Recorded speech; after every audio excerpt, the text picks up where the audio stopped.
එක්සත් ජාතීන්ගේ මහා මණ්ඩල සැසිවාරය මේ දවස්වල පැවැත්වෙනවා. එහිදී විශේෂයෙන්ම අවධානයට ලක් වෙච්ච කාරණයක් තමයි පලස්තීනය සම්බන්ධයෙන් වෙන කාරණය. මේ එක්සත් ජාතීන්ගේ මහා මණ්ඩලයේදී අවධානයට ලක් වෙච්ච පලස්තීන කාරණය මොන විදිහට ඉදිරියට යන්න පුළුවන්ද? මේක කොයි විදිහටද සාකච්ඡාවට ලක් වුණේ මහා මණ්ඩලය තුලදී? ප්‍රථමයෙන්ම කියන්න ඕනේ එක්සත් ජාතීන්ගේ මහා මණ්ඩලයේ නැත්නම් එක්සත් ජාතීන්ගේ සංවිධානයේ අතිශය වැදගත්කම මෙවර පැහැදිලිව පෙරුණා. අපේ රටවල උනත් හුඟක් මිනිස්සු ඉන්නවා එක්සත් ජාතීන්ගේ සංවිධානයෙන් ඇති වැඩේ මොකක්ද කියලා කියන. නමුත් ඊටාම පැහැදිලිව අපිට පෙරුණා ලෝක පාර්ලිමේන්තුවක් ඇටියට පවතින එකම ආයතනය අත් වශයෙන්ම එක්සත් ජාතීන්ගේ මහා මණ්ඩලය. සියලු රටවල් පෘථිවි ගෝලයේ සියලු රටවල් නියෝජනය වෙනවා, කතා කරන්න අවස්ථාව තියෙනවා. මහා මණ්ඩලයේ සතිවාරයේ අවුරුදු පතා තියෙන සතිවාරයේ රාජ්‍ය නායකයෝ ගිහිල්ලා ඒක අමතනවා. ඉතින් ලෝක පාර්ලිමේන්තුවක් හැටියට තියෙන ආයතනයක්. දෙවනුව ලෝක මතේ කියන්නේ දේශපාලන සිද්ධීන් සහ රටවල්ගේ දේශපාලනය ගැන දේශපාලන සිද්ධීන් නැත්නම් සිදුවීම් පවතින භයානක අර්බුද ගැන දරන අදහසේ කටපතක් හැටියට එක්සත් ජාතීන්ගේ සංවිධානය සහ මහා මණ්ඩලය අපට හඳුන්වා දෙන්න පුළුවන්. ඒක අපි ඉස්සෙල්ලම මතක තියාගන්න ඕන. ඒකේ වැදගත්කම. දැන් මෙවර පලස්තීන ප්‍රශ්නය තමයි මුල් තැනක ආවේ. ගාසා ඊශ්‍රායලය විසින් කරන ජනඝාතක යුද්ධය පිළිබඳව. නමුත් අපිට මේ මොහොතේ ඔබයි මමයි කතා කරන මේ මොහොතේ ඒ පිළිබඳව පරිපූර්ණ චිත්‍රයක් ලබා ගන්න බැරි වන්නේ නෙතන්යාහු ඊශ්‍රායල් අගමැති නෙතන්යාහු මේ අද දවසේ තමයි මේ මහා මණ්ඩලය අමතන්නේ. ඉතින් අපි දන්නවා ට්‍රම්ප් ජනාධිපතිතුමා මොකද්ද කිව්වේ කියලා. අනිත් රටවල් මොකද්ද කිව්වේ කියලා අපි දන්නවා. නමුත් නෙතන්යාහු මොකද්ද කියන්න යන්නේ කියලා අපි මේ මොහොතේ දන්නේ නැහැ. ඒ හන්ද පලස්තීන ප්‍රශ්නය ගැන පරිපූර්ණ අස්තමයන්තුවකට අපට එන්න බෑ. නමුත් දැනට සිද්ධ වෙච්ච දේවල් අනුව අපිට යම් කිසි අදහසකට එන්න පුළුවන්. ට්‍රම්ප් ජනාධිපතිතුමාගේ කතාව ඉතාම නිෂේධනාත්මක කතාවක් වුණා.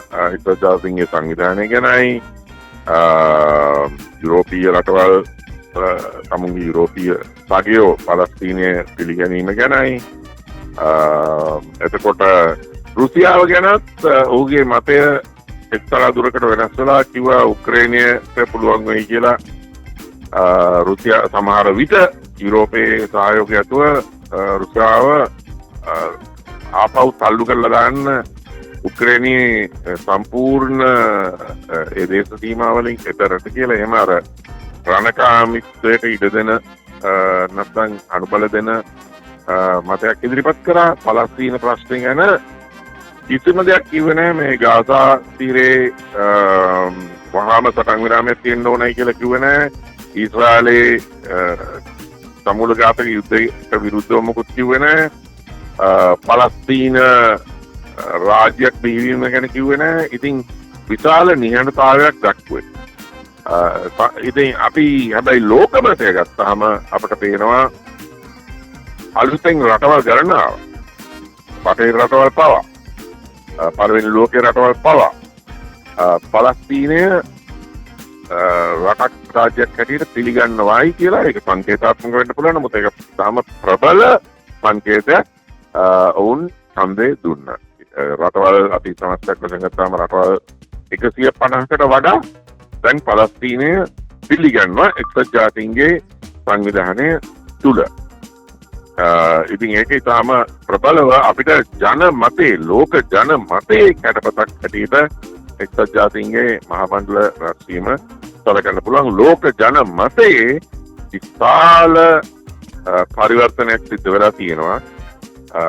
කොහොමද රටවල් 140ක් විතර පලස්තීන පිළිගත්තා. නමුත් දැන් ඇති වෙලා තියෙන්නේ අමුතුම දේ බටහිර කඳවුරේ භේදයක් ඇති වෙලා තියෙනවා. ප්‍රභේදනයක් ඇති වෙලා තියෙනවා. ඉරිතලීමක් ඇති වෙලා තියෙනවා. ට්‍රම්ප් ජනාධිපතිතුමා සහ ඔහුගේ ආණ්ඩුව අපිට කියන්න බෑ ඇමරිකාව කියලා. ඇමරිකානු ජනමතය අපිට දැනගන්න ලැබෙනවා බොහෝ ඊශ්‍රායලට විරුද්ධ තත්ත්වයකට කටමින් පවතින. නමුත් ඇමරිකානු ආණ්ඩුව නැත්නම් ඇමරිකානු රාජ්‍ය තමයි ඊශ්‍රායලයට තියෙන එකම විවෘත මිත්‍රයා මේ ලෝකෙ දැනට. ඉතින් සුපිරිබලව නිසා ඒක වැදගත් සාධකයක්. නමුත් ලෝක ජනමතය මානව සංහතියේ අතිබහුතරයේ මතය ඊට විරුද්ධව පලස්තීනයේ පැත්ත අරගෙන තියෙනවා. මේක ඉදිරියෙන් මොකක් වෙන්න පුළුවන්ද? පලස්තීනය වෙනම රාජ්‍යයක් විදියට පිළි අරගෙන කටයුතු කිරීම, දැන් UN එක ඇතුලේ බහුතරයක් පිළිගැනීම ඇතුලේ ඉදිරි පියවර මොකක් වෙන්න පුළුවන්ද පලස්තීනය සම්බන්ධයෙන්? දැන් ප්‍රායෝගිකව කෙටි කාලීනව ගත්තාම එහෙම ඉදිරි පියවරක් වෙන්න බෑ. හේතුව නෙතන්යාහු ආණ්ඩුව කරන්නේ ගාසා තීරය සම්පූර්ණයෙන්ම සමතලා කරලා මිනිස්සුන්ව එළවලා දාන්න උත්සාහයක් දරනවා. මේ මිනිස්සු ගාසා නගරයෙන් ඉවත් වෙගෙන යනවා. නමුත් ගාසා තීරයෙන් ඉවත් වෙන්නේ නැහැ. තමුන් මරුණා කියන තීරමතයක ඉන්නවා. දැන් ඊශ්‍රායලය අල්ලගෙන ඉන්නේ ගාසා තීරය විතර නෙමෙයි, බටහිර ඉවුර. ජෝර්දන් ගංගාවෙන් බටහිර ඉවුර අල්ලන් ඉන්නවා. ඒ බටහිර ඉවුරේ තිබුණා ටිකන් අර පළාත් සභා ක්‍රමයක් වගේ පලස්තීන අධිකාරය යටතේ ඔස්ලෝ කිවිසුම යටතේ අර්ධ ස්වායත්තතාවයක් තිබුණා. ඒ නගර සභාවක් වගේ. නමුත් ඒකත් නැති කරගෙන දැන් බටහිර ඉවුරේ කෑලි අල්ලගෙන ඊශ්‍රායල් යුදෙව් පදිංචිකරුවෝ ඒ පරණ අරාබි පලස්තීන ඉඩම්බල පදිංචි කරමින් යනවා. ඉතින් ප්‍රායෝගිකව බලනකොට තා කෙටි කාලීනව බලනවා. මම කෙටි කාලීන කියන්නේ අයි කියන එක මම තෝරලා දෙන්න. බලනකොට පලස්තීනය පිළිගත්තයි කියලා රටවල් 150කට වඩා යමෙකුට අහන්න පුළුවන්. හරි. ඉතින් ඊට පස්සේ මොකද්ද කරන්න පුළුවන්? නමුත් මෙතන මතක තියාගන්න ඕනේ මේ පලස්තීනය මේ මොහොතේදී පිළිගන්න රටවල් වල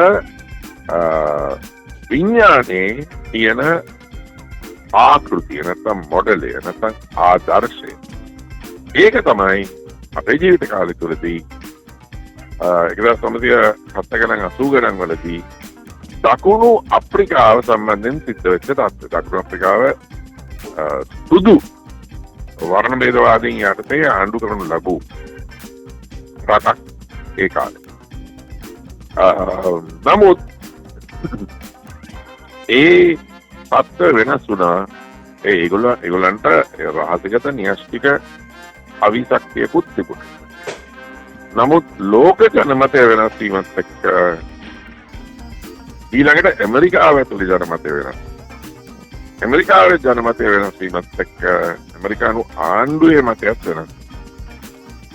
ඊළඟට ඒ ලෝක වටලෑමකට ලක් වෙලා, විරායුධ වටලෑමකට ලක් වෙලා ලෝකේ රටවල් බහුතරය වර්ණ භේදවාදී සුදු පාලන යටතේ තිබුණු අපාතයිඩ් නැත්නම් ඒකට කියන්නේ අපාතයිඩ් කියන්නේ ජාතිවාදී අන්ධ වර්ගවාදී පාලනය. ඒකෙන් නිෂ්පාදනය කරපු භාණ්ඩ වර්ජනය කරන්න පටන් ගත්තා. ඒ රට ඒ පාලන ක්‍රමය මුළු ලෝකෙම වර්ජනය කරන්න පටන් ගත්තා. ඉතින් ඒ රටට එහෙම පවතින්න බැරුව කොච්චර ප්‍රබල හමුදාවක් තිබුණත්, න්‍යෂ්ටික රහසිගත තෝගයක් තිබුණත්, ඒ රටට සිද්ධ වුණා අභ්‍යන්තර වශයෙන් තමුන්ගේ පාලනය වෙනස් කරගෙන ප්‍රජාතන්ත්‍රවාදී අද අපි දකින ඒ කාලේ නෙල්සන් මැන්ඩේලා යටතේ සම්පූර්ණයෙන්ම වෙනස් ස්වභාවයකට පරිවර්තනය වෙන්නේ. ඉතින් දැන් පලස්තීනය සම්බන්ධයෙන් උත් ආච්චි කරන මූලෝපාය ඒකයි. ලෝක ජනමතය වෙනස් වෙලා ඒ හන්ද බටහිර රටවල් ගණනාවකුත් තමුන්ගේ ස්ථාවරය වෙනස් වෙලා, තමුන්ගේ පුරවැසියෝ තමුන්ගේම ඡන්දදායක වෙනස් වෙලා තියෙන නිසා, ඒ නිසා දනුදු එක්තරා දුරකට මේ වර්ජනය කිරීමක් සිද්ධ වෙලා තියෙනවා සමහර රටවල් වල ඊශ්‍රායල් භාණ්ඩ එහෙම. ඉතින් ඔය විදියට කටයුතු සිද්ධ වුණාම අන්තිමට ඇමරිකා එක්සත් ජනපදයේ තුලත් ජනමතය තීරණාත්මක වෙනස් වෙන්න බොහෝ දුරට ඉඩ තියෙන දැනටමත් විශේෂයෙන්ම ඩෙමොක්‍රැටික් පක්ෂයේ බහුතරය නෙතන්යාහු ආණ්ඩුවට විරුද්ධයි. නමුත් රිපබ්ලිකන් පක්ෂයේ තරුණයෝ බෙදිලා ඉන්නේ ට්‍රම්ප්ගේ තරුණ බේස් එකේ පදනමේ සායන කොටසකුත් ඊශ්‍රායලයට විරුද්ධ තත්ත්වයකට දැන් හැරලා තියෙන්නේ. අපිට කියන්න බලන් අනිවාර්යයෙන් තව අවුරුදු කීපයකින් සමහර විට මේ ට්‍රම්ප් ආණ්ඩුව 2028 පරාජයට පත් වුණොත් එතනදී ලොකු වෙනසක් ඇමරිකානු ජනමතය වෙයි කියලා. ඒක දකුණු අප්‍රිකාව සම්බන්ධයෙන් ඒක වුණා. බොහෝ කාලයක් අද කටයුතු කරනවා වගේම ඇමරිකාව ඉඩ දුන්නේ නැහැ දකුණු අප්‍රිකාවට විරුද්ධව වර්ණ භේදවාදී, සුදු වර්ණ භේදවාදී දකුණු අප්‍රිකාවට විරුද්ධව මොකුත් කරන්නේ. නමුත් අන්තිමට ඇමරිකාවත් එකතු වුණා ඒ තිබිච්ච වර්ණ භේදවාදී පාලන ක්‍රමය සහ රාජ්‍ය ආකෘතිය බිඳවට්ටන්න.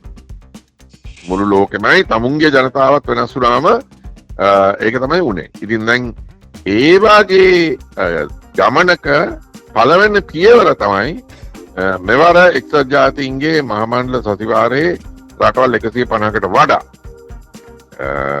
ඡන්ද දීමෙන් අපි දැක්කේ දැන් ඕකේ පෙරනිමිත්තක් සිද්ධ වුණා 2011 අවුරුද්දේ එක්සත් ජාතීන්ගේ සංවිධානයේ ප්‍රබල අවකාශයක් නැත්නම් ආයතනයක් වන යුනෙස්කෝ සංවිධානය. යුනෙස්කෝ සංවිධානයේ පරිසියේ පිටලා තියෙන්නේ. යුනෙස්කෝ සංවිධානයට පලස්තීනය පිළිගන්න යෝජනාවක් ගෙනාවා. ඒ යෝජනාව දිනන්න රටවල් 3-2ක්ම ඡන්ද දෙන්න ඕන කම තිබුණා. හිලරි ක්ලින්ටන් එවකට ඇමරිකාවේ රාජ්‍ය ලේකම්වරිය හෙවත් විදේශ අමාත්‍යවරිය ඇවිල්ලා යුනෙස්කෝවේ තානාපතිවරුන්ට කතා කරලා කිව්වා ඕගොල්ලෝ මේක කරොත් ඇමරිකාව 60%කින් ඕගොල්ලන්ගේ අපි දෙන මුදල කපනවා කියලා. ඒක ප්‍රබල තර්ජනයක්. එහෙ වුණා යුනෙස්කෝ සංවිධානය 3-2ක ඡන්දයකට වැඩි ඡන්දයකින් පලස්තීනය පිළිගත්තා. පලස්තීනය අතුලත් කරගත්තා අලුත් රටක් හැටියට. එතනදී එක වැදගත් දෙයක් වුණේ ප්‍රංශය. බටහිර රටක් වශයෙන් ප්‍රංශයත් පලස්තීනය පිළි අරගෙන ඡන්ද දීම. දැන් ඒ සටනේදී එවකට ශ්‍රී ලංකා තානාපති එතන පරිසියේ යුනෙස්කෝට හරියට හිටියේ මම අපි ඒ සටනේ පෙරටුගාමී කටයුත්තක් කරා. ඉතින් ඒ 2011 යුනෙස්කෝවේ සිද්ධ වෙච්ච දේ තමයි අද නිව්යෝර්ක් පරිසියේ සිද්ධ වෙච්ච දේ තමයි අද නිව්යෝර්ක් වල එක්සත් ජාතීන්ගේ මහා මණ්ඩලයේ සිද්ධ වෙලා තියෙන්නේ. ඉතින් මේක අලුත පටන් ගත්ත ගමන නෙමෙයි. යුනෙස්කෝවේ ඉඳන් පටන්ගෙන දැන් ඊළඟ විශාල පියවරක් අරගෙන තියෙන මේක ගමනක්. මේ ගමන බොහෝ දුරට ඉවර වෙන්නේ දකුණු අප්‍රිකානු වර්ණ භේදවාදය පරාජය වෙච්ච ආකාරය. එක්තරා දුරකට මෙතන තියෙන්නේ මහත්මා ගාන්ධිතුමා යටතේ ඉන්දියාව නිදහස් කරගන්න පාවිච්චි කරපු ඒ නිරායුධ සටන් ක්‍රමවලින් ජනමතය ලෝක ජනමතයයි ඒ රටේ කියන බ්‍රිතාන්‍ය ඇතුළේ ජනමතය වෙනස් කිරීමේ ඒ මූලෝපායක ආකෘතිය තමයි ඊළඟට දකුණු අප්‍රිකාව සම්බන්ධයෙන් පාවිච්චි වුණේ 1970 ගණන් 80 ගණන් වලදී. ඒක දැන් පලස්තීනය සම්බන්ධයෙන් යොදවනු ලබනවා. අනිත් පැත්තෙන් අවධානය ලක් වෙච්ච කාරණේ තමයි පලස්තීන මොහොමඩ් අබ්බාස්ට UN එකට එන්න වීසා ලබා නොදීම නිසා ඔහුට වීඩියෝ ලින්ක් එකක් කරලා තමයි අදහස් දක්වන්න අවස්ථාව ලැබුණේ. මේ තත්ත්වය කොහොමද දකින්න පුළුවන් වෙන්නේ? දැන් මේක මීට කලින් එක වතාවක් සිද්ධ වුණා. පලස්තීන විමුක්ති සංවිධානයේ නායක යසර් අරෆාත් එක අවස්ථාවකදී නිව්යෝර්ක් වලදී එක්සත් ජාතීන්ගේ මහා මණ්ඩලය හමුවේ කතා කරා.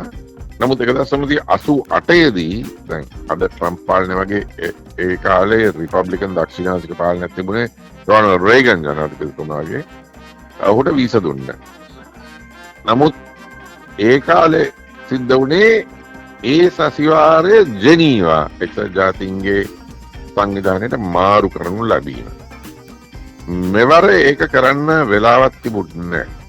ඒ හන්දා එක්සත් ජාතීන්ගේ මහමණ්ඩලයේ ඡන්දයක් තිබ්බා විඩියෝ මාර්ගයෙන් මහා සමුළුව අමතන්න ඉඩ දිය යුතුද මොහමුඩ් අබ්බාස් ජනාධිපතිතුමාට කියලා. ඇමරිකාවකට විරුද්ධ වුණා. ඊශ්‍රායලයේ විරුද්ධ වුණා. නමුත් අති බහුතරයකට පක්ෂ වුණා. ඉතින් මොහමුඩ් අබ්බාස් ඒ විදිහට මහා මණ්ඩලය ඇමතුවා. නමුත් මෙතන තියෙන නරක දේ ඇවිල්ලා හමාස් අවිගත් හමාස් සංවිධානයටත් විරුද්ධ නම් කළ යුතු වන්නේ නිරවි පලස්තීන අධිකාරය ශක්තිමත් කිරීම. ගැන මහ්මූඩ් අබ්බාස්ගේ අධිකාරය. නමුත් ඒකටත් ඉඩ දෙන්නේ නැත්නම් ඊළඟට ඇමරිකාවයි ඊශ්‍රායලය බලාපොරොත්තු වෙන්නේ පලස්තීන ජනතාවට කටහඬක් සම්පූර්ණයෙන්ම නැති කිරීම. ඉතින් ඒක කවදාත් වෙන්නේ නැහැ. දැන් තියෙන තත්ත්වයෙන් පැහැදිලිව පේනවා මානව සංහතියේ අතිබහුතරය පලස්තීන ජනතාවගේ පැත්තේ. නෙතන්යාහුගේ ඊශ්‍රායලයට විරුද්ධව. ඉතින් මේක දිගුකල් පවතින්න පුළුවන් ප්‍රතිපත්තියක් නෙමෙයි.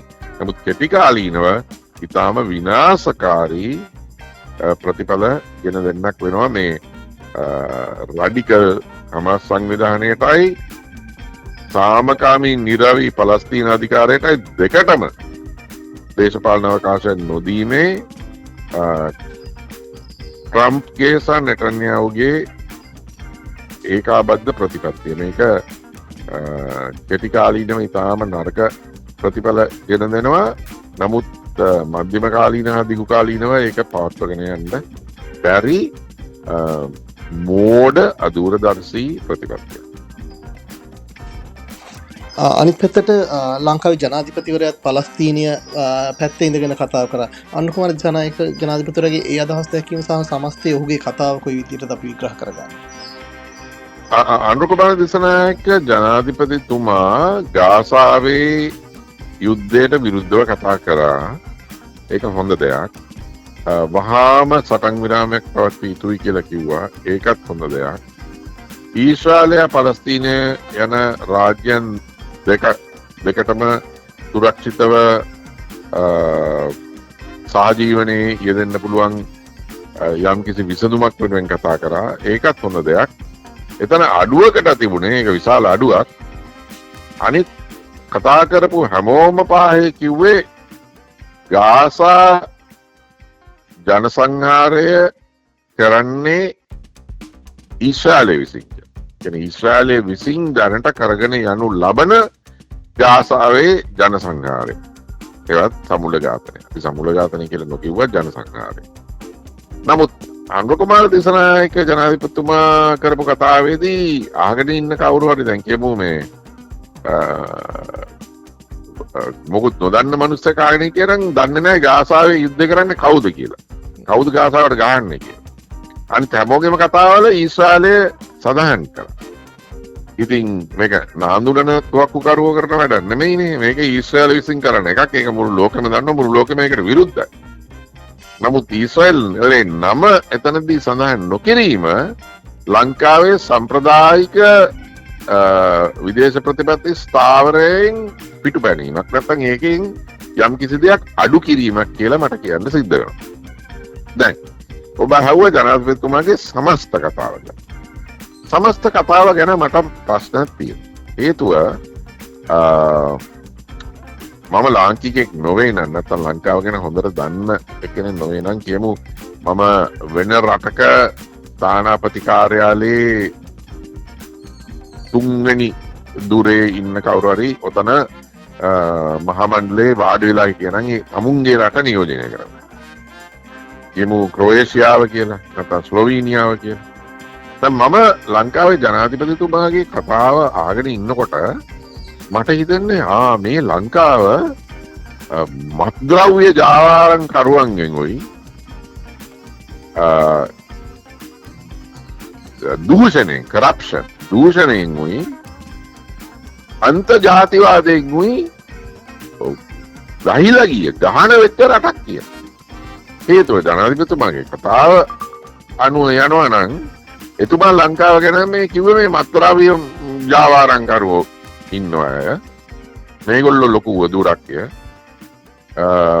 මේ මුල්්‍ය අක්‍රමිකතා සහ දූෂණය ලොකු ප්‍රශ්නයක්ය. ජාතිවාදය ලොකු ප්‍රශ්නයක්ය අන්ත ජාතිවාදය. ඉතින් දැන් තමුන්ගේ රටක් ගැන එහෙම ඒක වෙලඳ දන්නේ ඉතාම අපිට ඉතාම නරක අපි පිළිබඳ ඉතාම නරක වෙලඳ දැන්වීමක් නේ. ඒක ඉතාම නරක චිත්‍රයක් ඇති වෙන්නේ තමුන්ගේ රට ගැන එහෙම කියනකොට. ඉතින් මම විදේශ ආයෝජකයෙක් නම් මම නම් එන්නේ නැහැ ලංකාවට ඕක ඇහුවට පස්සේ. විදේශ සංචාරකයෙක් නම් ඒත් එන්නේ නැහැ. මම කැමති නෑනේ මේ නාකොටික් කල්ලි වලින් ගාන වෙච්ච සහ ජාතිවාදී සහ මේ සල්ලි හොරකම් කරන මිනිස්සු ඉන්න පොඩි රටකට යන්න එනම් මම වෙන තැනකට යනවා. ඊශ්‍රායල් කාරයන් ලංකාවට ඒ හේතුව මේ වෙන රටවල් වලින් ඊශ්‍රායල් කට්ටිය පළවාරින එක ලංකාවට දැන් බදාගෙන පිළිගන්නවානේ. ඉතින් ඒගොල්ලෝ වෙන්න පුළුවන්. නමුත් මම හිතන්නේ ලොකු අවයටක් කරුනේ මේ ලංකාව ගැන එහෙම උඩුප්පුවල දක්වලා අනවශ්‍ය විදියට මේ මත්ද්‍රව්‍ය ජාවාරමයි මුල්්‍ය දූෂණයයි ජාතිවාදය. ඒක අපිට ලංකාව වෙනුවෙන් හොඳක් සිද්ධ වෙච්ච කතාවක් නෙමෙයි කියලා ඒ හේතුන් නිසා මම ඒ නිගමනයට එනවා. ඊට වඩා හොඳට මේ කාලේ පාවිච්චි කරන්න තිබුණා එතුමට. ඊට වඩා සාධනීය ලංකාව සම්බන්ධයෙන් ධනාත්මක කතාවක් කරන්න තිබුණා. ඒක කෙරුන්නේ නැහැ, නිෂේධනාත්මක කතාවක් තමයි කරේ.